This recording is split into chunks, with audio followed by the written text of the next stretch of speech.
Hello, hello, hello. Hello, hello, hello. Hello, hello. We are finishing up What Remains of Edith Finch. It's a game I'm playing. We have 1, 2, 3, 4. Oh, hey, John. Welcome on in.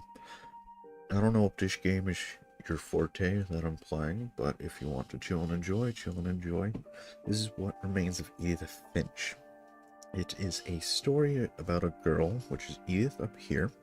She's trying to figure out the family curse and how it killed each family member. So she can then tell the story on, as you will see near the end, which I'm planning to finish the game today.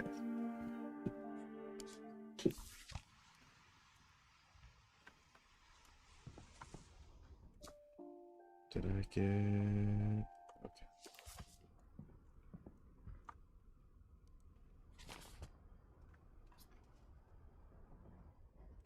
This doesn't look right. Let me fix my graphics. 1920 80s, correct. Full screen. Let's change this stuff up. Full window, no.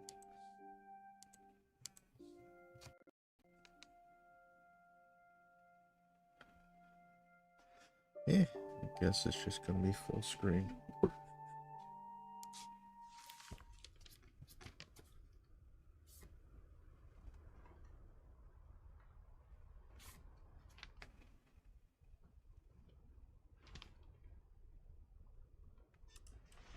Dawn, I promise, you'll never forget this weekend.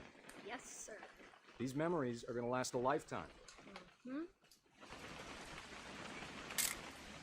I gonna have to shoot anything? It's a hunting trip. Is strongly Zoom encouraged. in.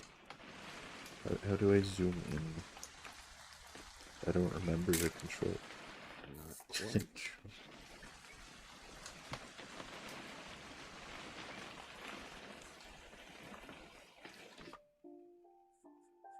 Controls. Cameras, normal, inverted, no.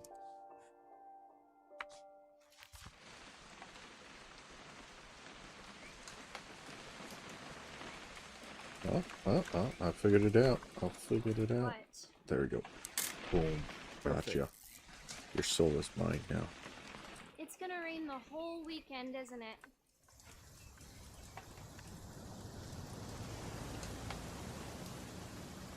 It's a nice truck.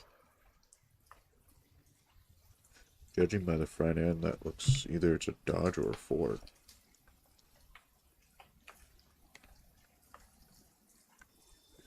Oh, there she is. I will never forget this weekend, Dad. That's the spirit. Okay, got it. Let me fix something else real quick. I do apologize. I'm trying to make sure I have things up to be able to watch or see the comments. Okay, there we go. Now it's fixed. If it doesn't fix itself, I'm gonna flip it. Okay, it works. Good. I'm gonna take some pictures, okay? Just be careful. That camera's older than you are.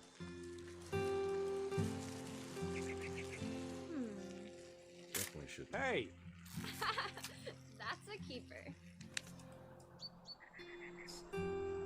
I'm just saying, I'm not always gonna be here, Don. You'll need to remember this stuff, if you want to survive. I'll be fine, Dad. You know who else thought he was gonna be fine? Some guy who died. Exactly. Don, I'm being serious. No, Dad. You're always serious.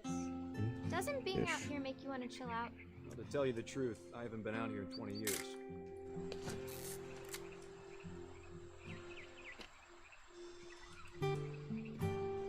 Game is based off in Oregon. Last time I was with my brother Calvin. Man, that was a great trip. Don, don't you think you could find something more interesting to photograph? What? I can photograph your booty. Your grandpa's Fen taught us how to fish. There you How to build. You don't need to waste any more film on me, kiddo. go.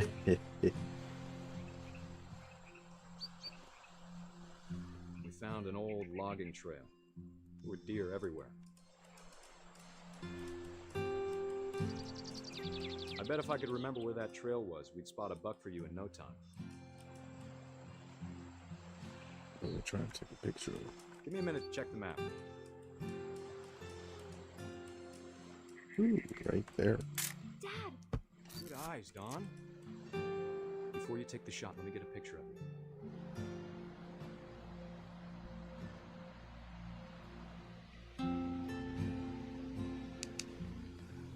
Okay.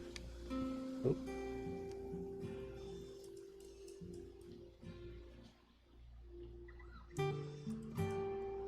Dad, I... Just... Let me get behind you. Do I have to do this? Yes. You don't Murder it. But if you want to survive, you'll need to be strong. Kill your enemy. Finish him. Great shot, Don!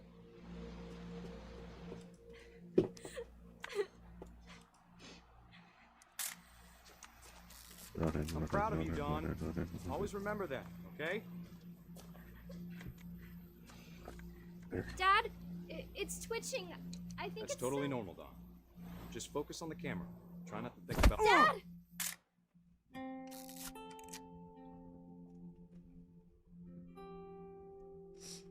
And that's how he died. Of all these stories, that's the one I wish most that my mom had told me. Hey, Dad, your grandpa got hit off a cliff.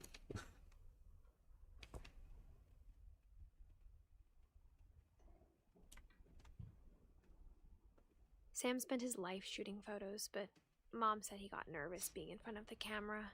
I guess we're all afraid of something. Let's explore a little bit more. Instead of hiding from death, Sam seemed to go out of his way to meet it.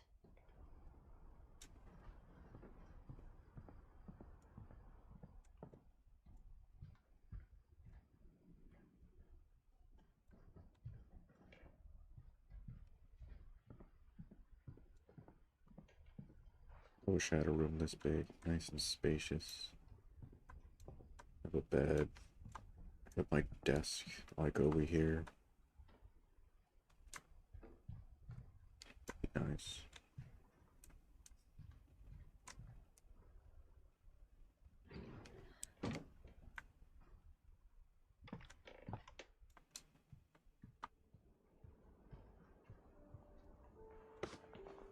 After Sam died, my mom and Edie got really close.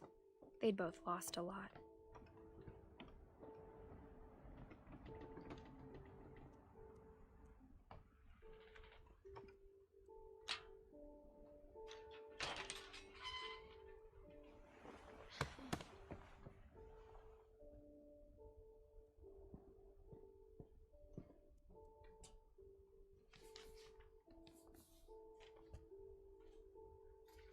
Dear Kay, do you remember the way Gregory used to laugh when he thought he was alone? Like something funny was happening, but only he could see it.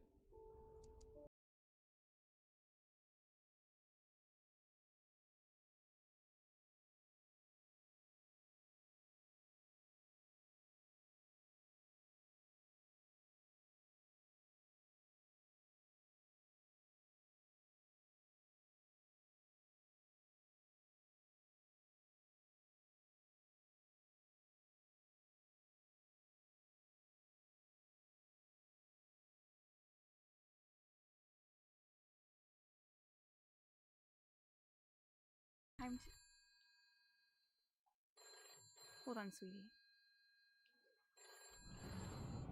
Hello? Sam, I told you I don't want to talk right now. I wonder what he saw.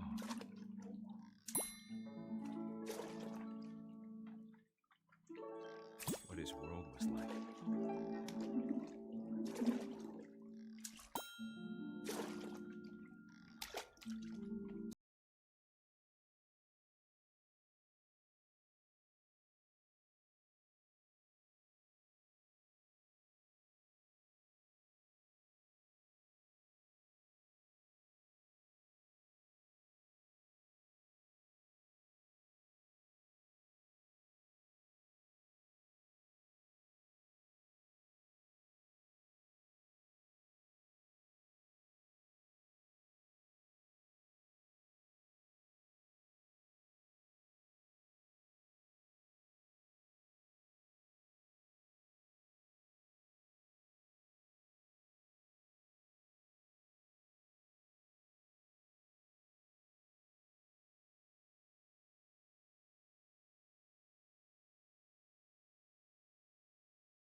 she could have told.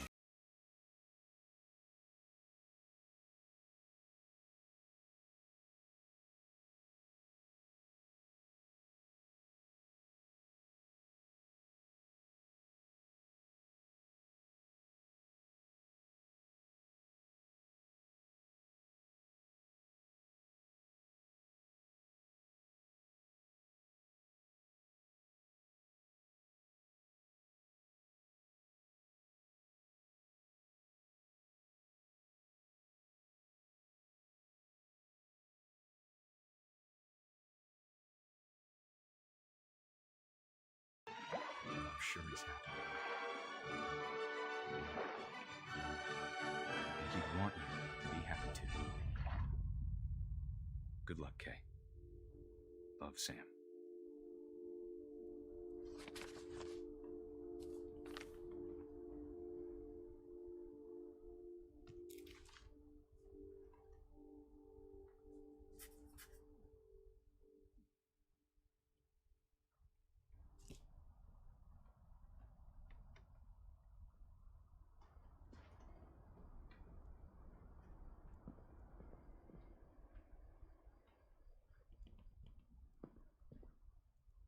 I can't imagine my mom ever writing poetry, and yet...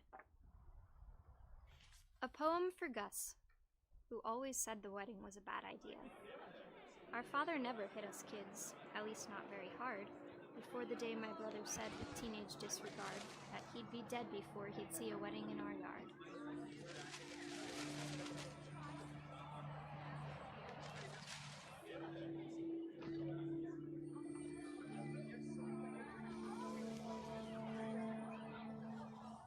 My father made him come, of course, but Gus stood far apart, just flew his kite and bottled up the storm inside his heart.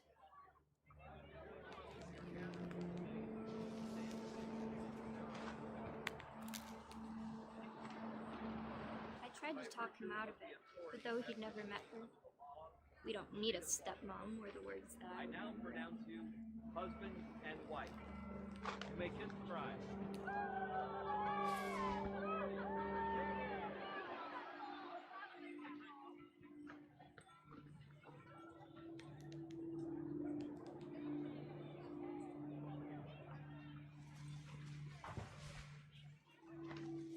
When the time for photos came, Dad ordered him to come here. But Gus declined, and as a sign held up his middle finger.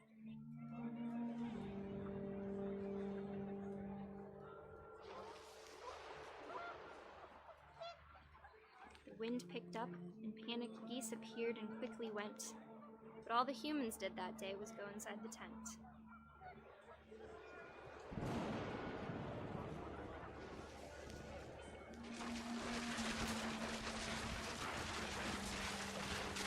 The rain came down in buckets then, but no one seemed afraid that nature might destroy the tent our dad had crudely made.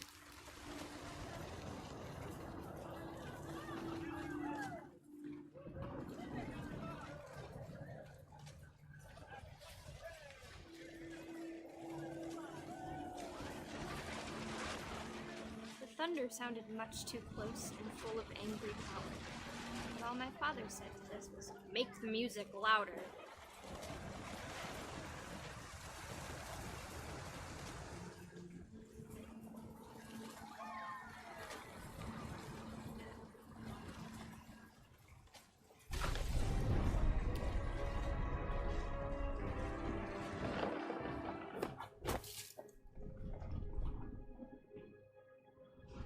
I wish that I could truly say I thought about you on that day.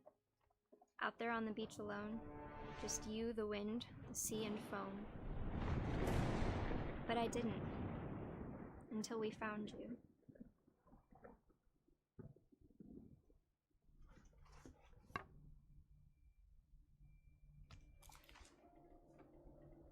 She never talked about him, but Mom told me once if I was a boy, they were going to name me Gus.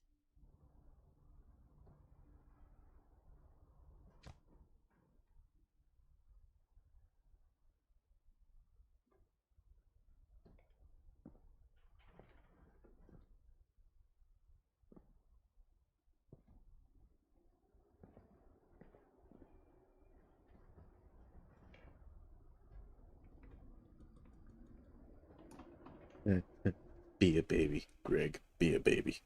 Damn straight. Raise the flag at 7:30 a.m. Breakfast at 8. Quiet time at 11 p.m. I gotta stay up late.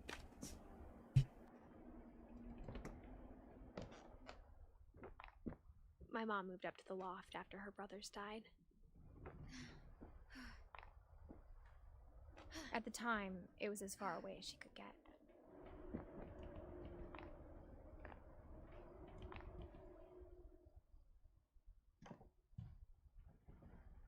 Religion was another thing my mom never talked about, but I think it helped her a lot after her dad died.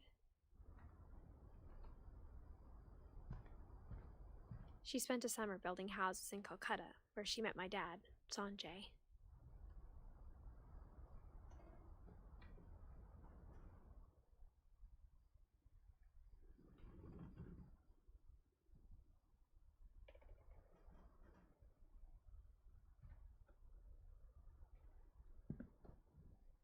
My mom moved to India a week after graduation and got a job teaching English.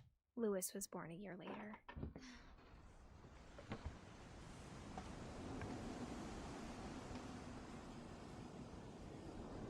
To be honest, I would love a property like this. Just out, the breeze, quietness.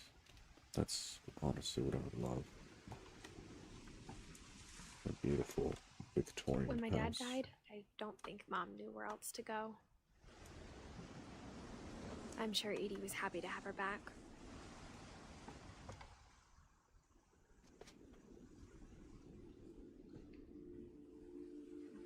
And to see kids in the house again.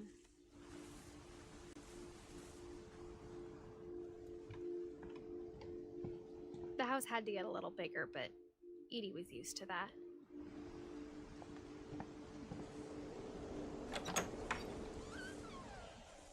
And for a while, things were good. Almost normal.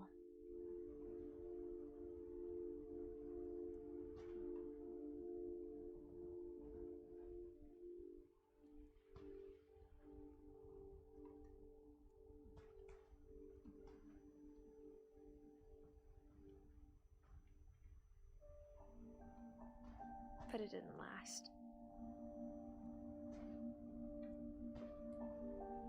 The curse.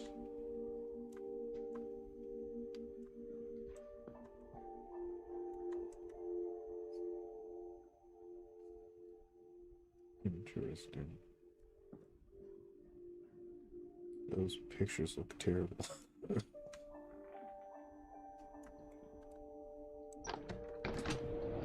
The beginning of the end was Milton's 10th birthday, when Edie gave him a castle.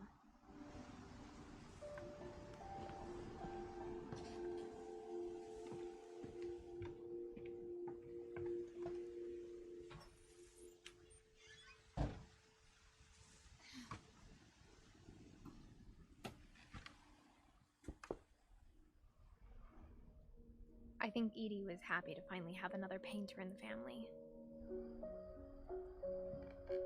This art's pretty good, in my opinion.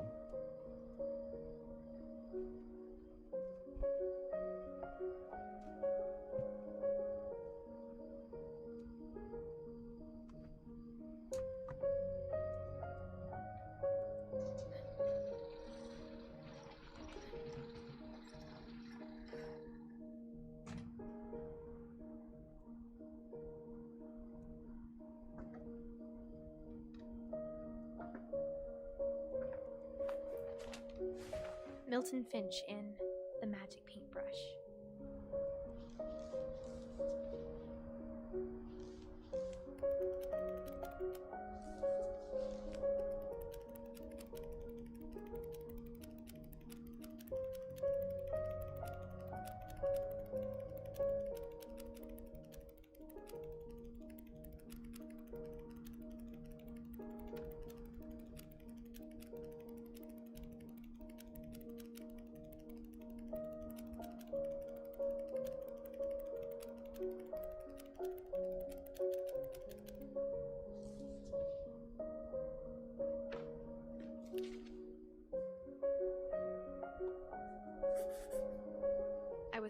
Milton disappeared.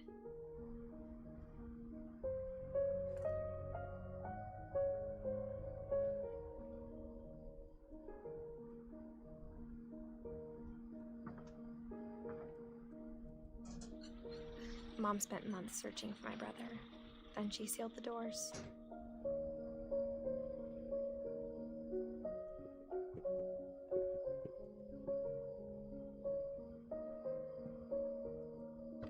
Whatever Milton had found in the house, Mom didn't want it getting out.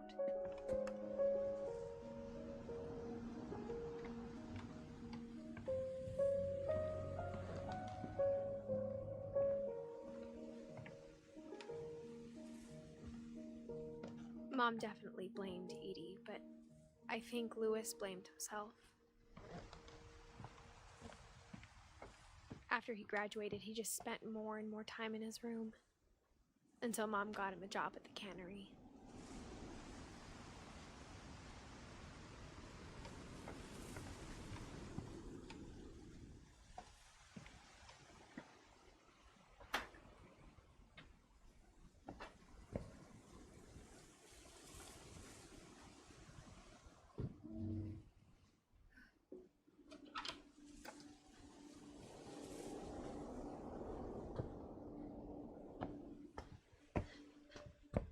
Lewis's room smelled very, very familiar.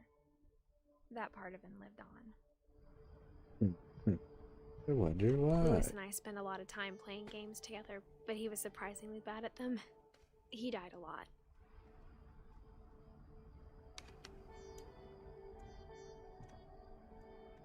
Dual monitoring back in the early 2000s. Send it.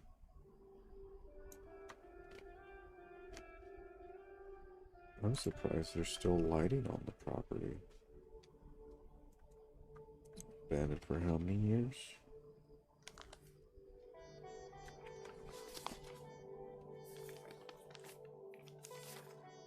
Dear Mrs. Finch, as Lewis's psychiatrist, I can understand your desire for an explanation. As I see it, the trouble began in January, shortly after we convinced your son to seek treatment for substance abuse. Newly sober, I believe Lewis first noticed the monotony of his daily life.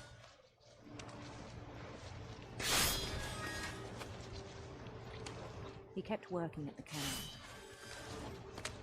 but he withdrew part of himself. In our sessions, I saw the same behavior. His mind began to wander.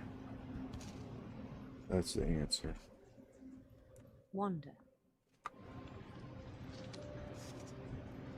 I asked him to describe it.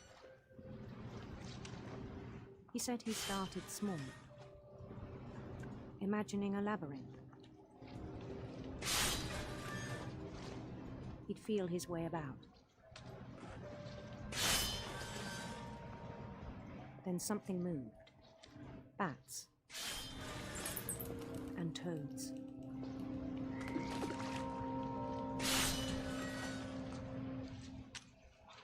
And things that had not names. He knew it was all in his head. But he took it very seriously. I had hoped he'd find himself.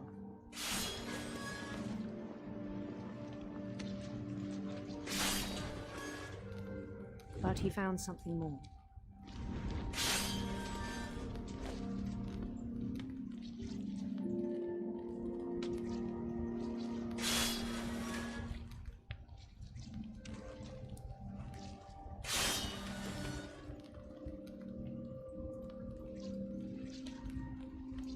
I worried about him then.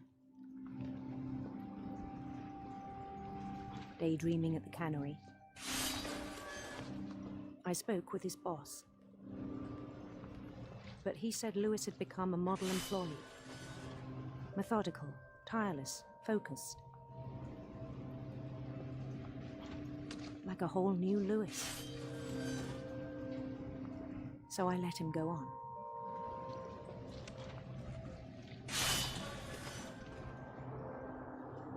I even encouraged him. It seemed very promising at first. He told me he'd made a new friend.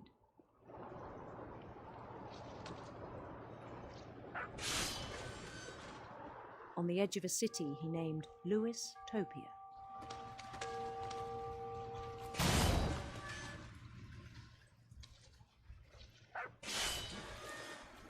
He built the city up slowly, brick by brick. Then he made musicians.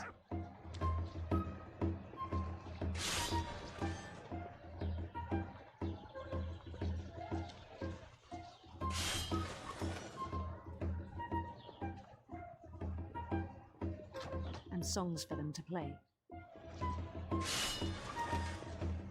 He talked about starting a band.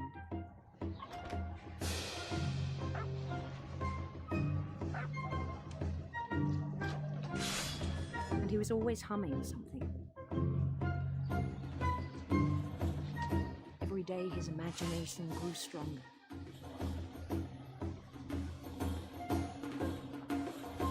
He no longer spoke at the cannery. But his chopping was as reliable as ever. Then one day it struck him that all the cheering crowds, even the stones under his feet, were all in his imagination. So he could do whatever he wished.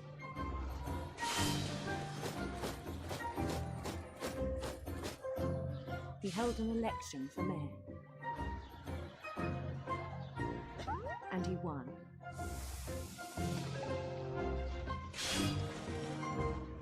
They begged him to stay, but his mind was already wandering. It became a game for him.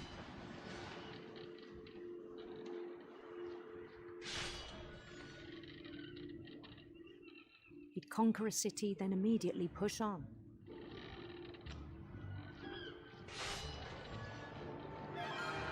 New Louisville.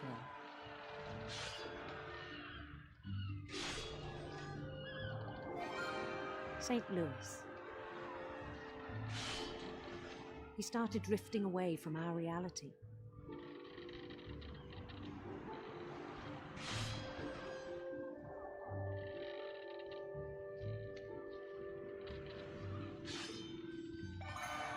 Minneapolis. Until one day he forgot to go home from the cannery. Even as his mother pleaded with him, part of Louis kept sailing on.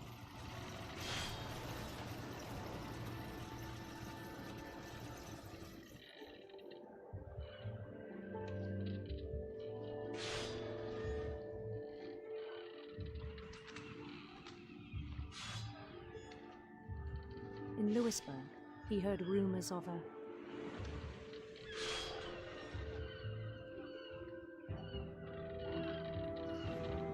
handsome queen.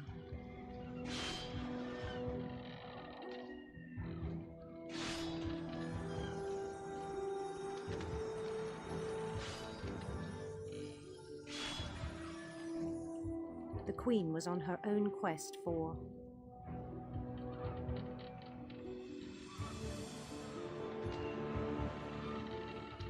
radiant rainbows.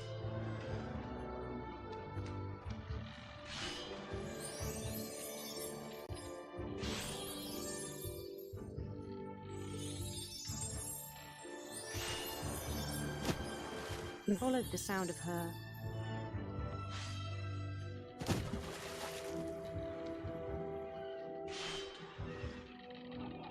electric sitar.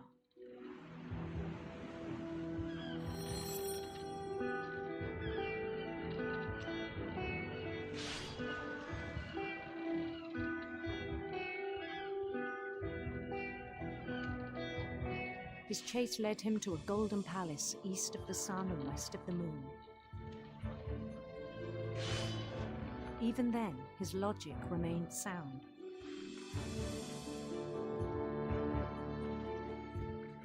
He knew the world was all in his imagination.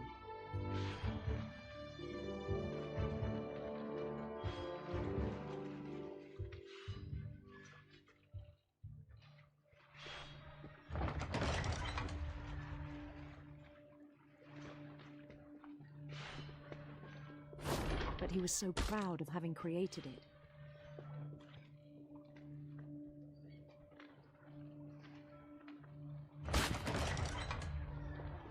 In his own eyes, he'd become something greater than a king.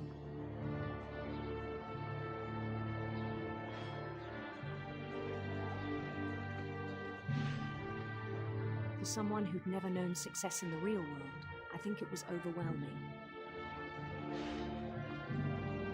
And then it struck him that the real Lewis was not the one chopping salmon, but the one climbing the steps of a golden palace.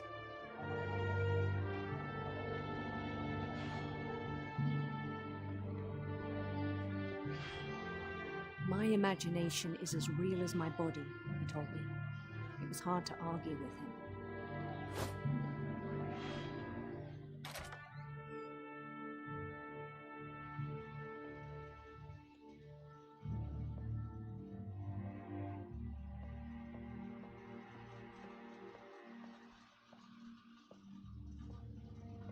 We began to forget the world we know.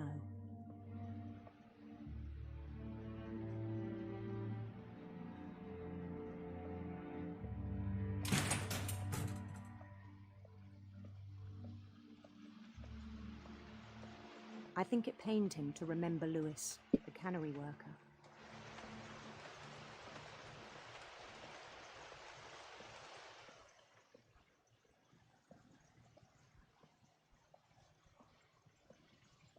He began to despise the man with a royal contempt.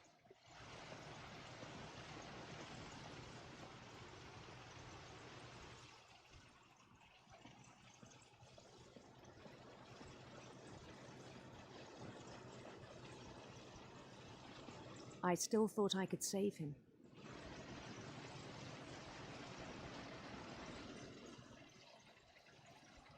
Even after he said he was being crowned king over all the lands of wonder.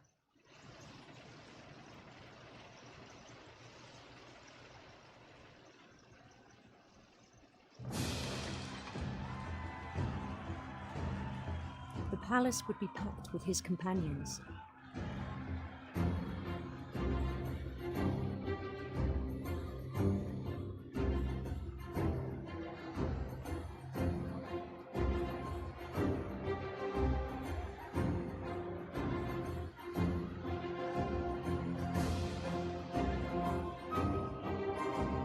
Including the wise Calico who'd insisted on inviting him.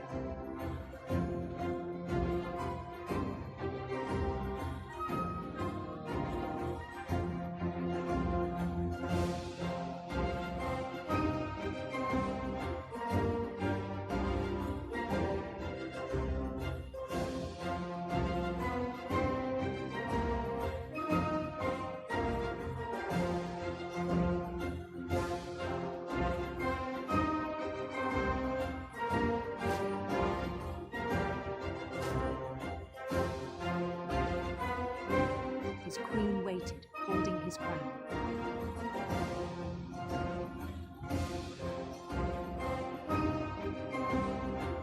There was only one thing left to do.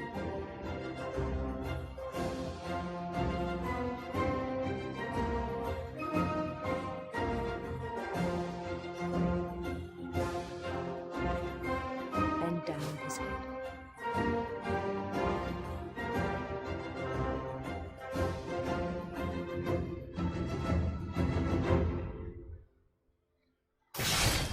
The rest I think you know. Mrs. Finch, your son was a kind man who will be missed by all of us who knew him.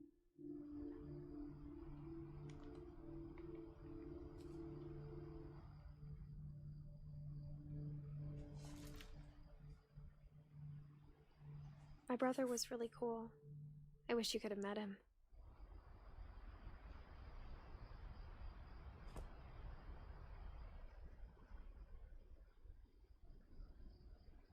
Just imagine having this view. Even though we just saw a guy get lost in his mind, which kind of reminds people with ADHD who get lost in their mind.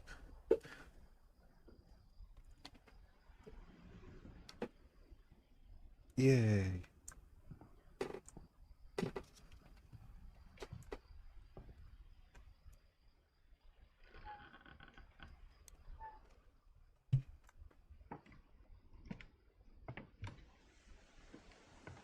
On the way back from Lewis's funeral, my mom told me to start packing. She waited until the day before we left to tell Edie. I'm not sure if she wanted to make it easier or harder.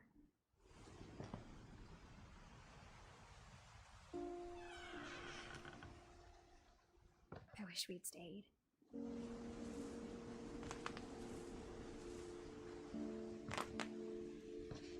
But I understand why we left.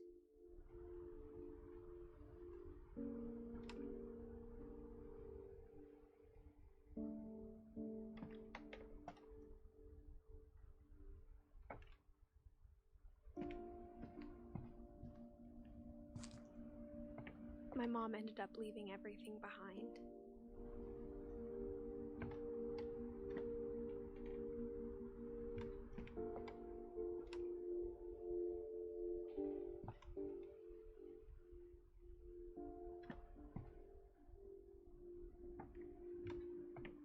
What happened that night had been coming for a long time. Maybe it should have come sooner.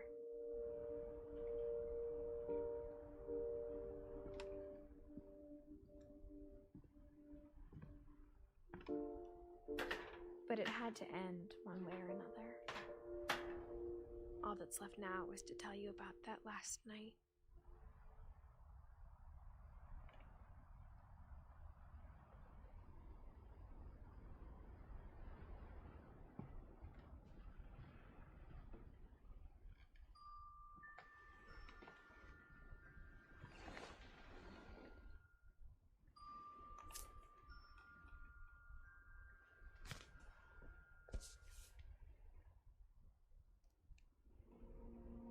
That whole last day, Edie just watched us pack and didn't say a word.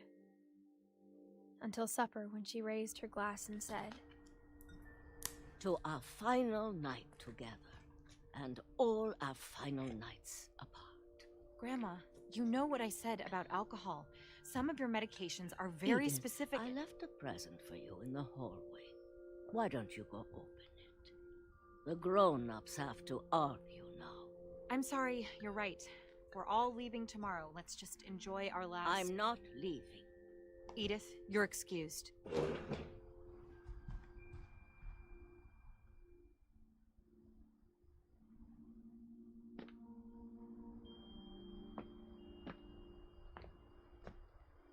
The power had been shut off that morning, but Edie always had plenty of candles. When my mom sealed the library, I don't think she knew about the other entrance, or that Edie had a key to it.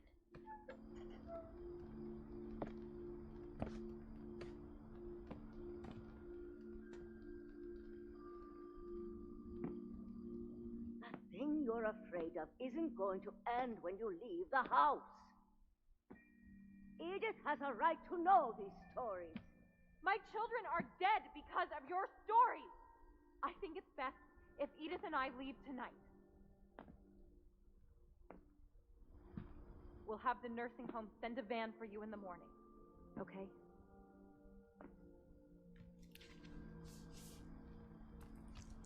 Dear Edith, there's so many stories I wish I could tell you, but there's only time for one. This is about what happened on the night you were born. That night, the tide went way, way out. It was the first and last time I ever saw the old house aground. There'd been an earthquake out in the middle of the ocean. They called it the lowest tide in 1,000 years. God, it smelled awful. You know, I've seen that house every day of my life.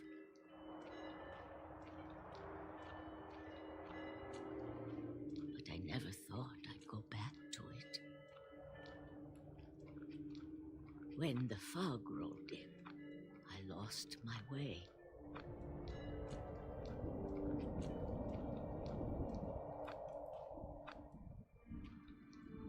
I got turned around.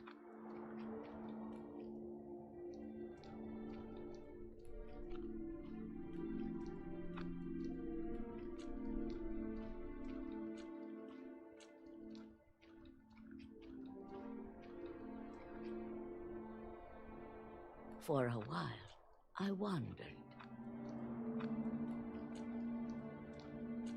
I started seeing things.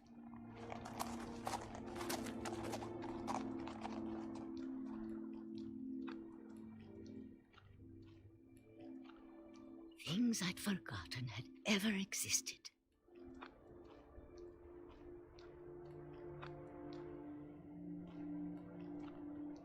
But when I saw them, they felt like old friends. That night, a lot of things came back to me. Or maybe I came back to them.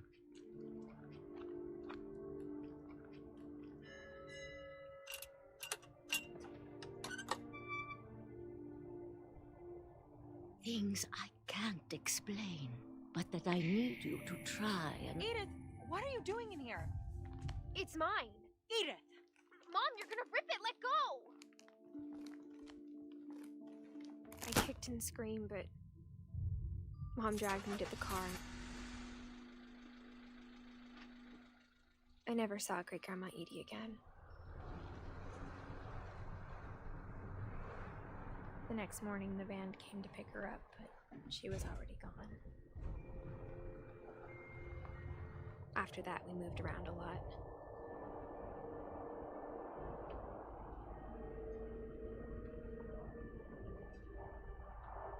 We both tried to make the best of it.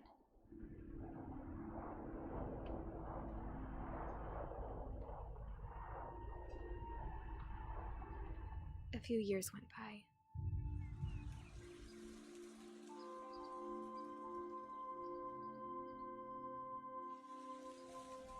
My mom didn't like to talk about it, but she started getting sick a lot. The rest happened pretty quickly.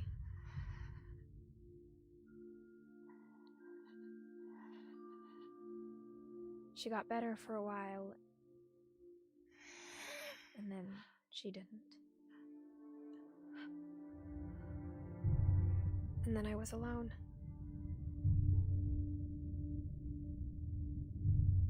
The last Finch left alive.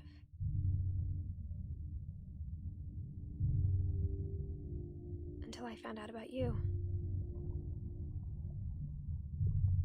I'm still not sure what to tell you about all this. If we lived forever, maybe we'd have time to understand things. But as it is, I think the best we can do is try to open our eyes.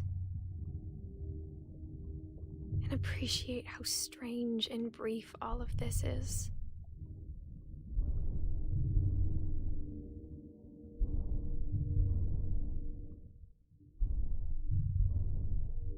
This journal was supposed to be for you. But now I hope you'll never see it. I just want to meet you and tell you all these stories myself. But I guess if you're reading this now, things didn't work out that way.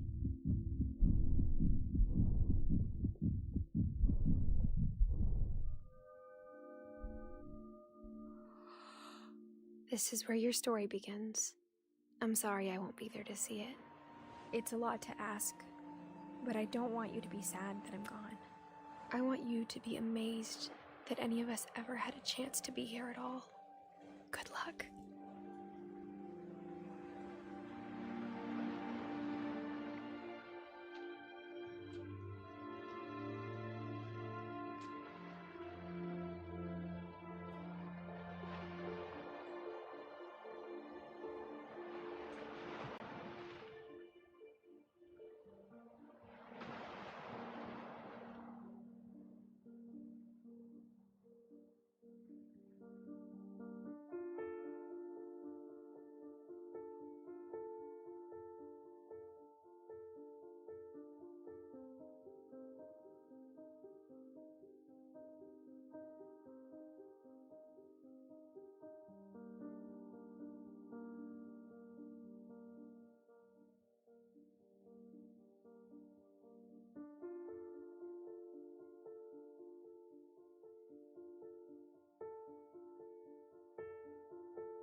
have it. We have found everybody.